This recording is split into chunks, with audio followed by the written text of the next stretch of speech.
Hi, and welcome to my channel. So, these small yoga bites with me, I just want to tell you a little bit about the different ones.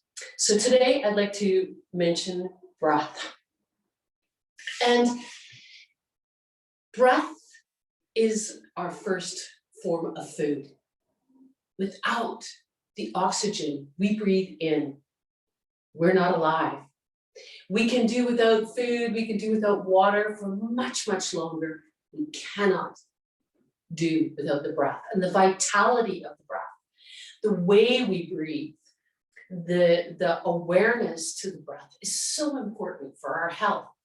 So when I put these small little bites of yoga about breath, it'll be doing meditation, it'll be doing different kinds of breath techniques, and it will just be talking about the breath and how the breath can improve your vitality and improve your health, improve your immunity, et cetera, et cetera, et cetera. There's so many things. But what I'd like to tell you about is there might be a good idea that you should make sure you have at home different little tools. So like blankets, pillows, whatever it is, so that when we're doing some of these techniques, you can support yourself.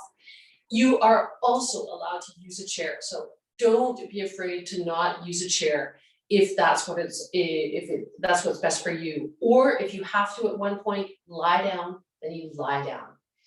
So for me, you know, in the beginning of the day and at the end of the day, I can be tired, my back can feel tired and I feel kind of slumpy.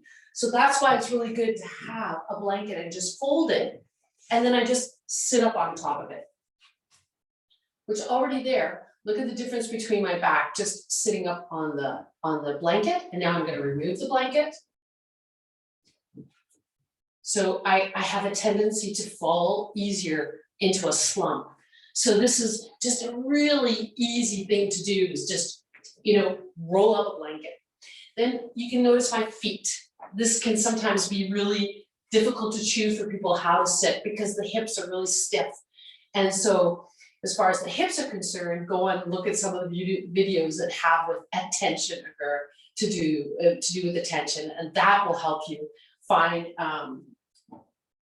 some tips and tools there. But you don't have to sit like I'm doing like this with hips as open as this. And it's important that you just kind of find your way. So it might be just like crossing the legs, crossing at the ankles. You might need to have one leg out and the other leg bent, or switch it up. These options are also fine. Then you have, you know, the classic lotus and full lotus, which is, you know, it looks good on a picture, and it looks probably good here too on the video, but it's not what's going to make the presence or the experience any better. So finding a good position, that's really important when we do these meditations and when we do these different techniques, to really try different things at home. There's also a pillow. So this is a bolster, but I mean, any kind of pillow at home. So I can put it actually between my legs and then sit on my knees.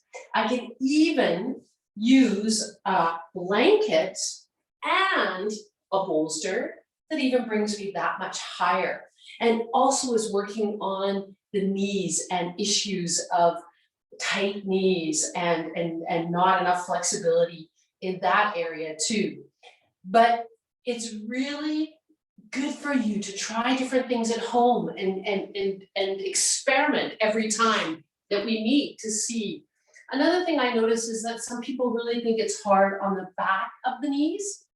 So even just starting by taking your fingers and putting your fingers here and then just encouraging the lower leg to just kind of bring down. So I just kind of give it a little bit of a squeeze here and just kind of help it to find its position down in the mat.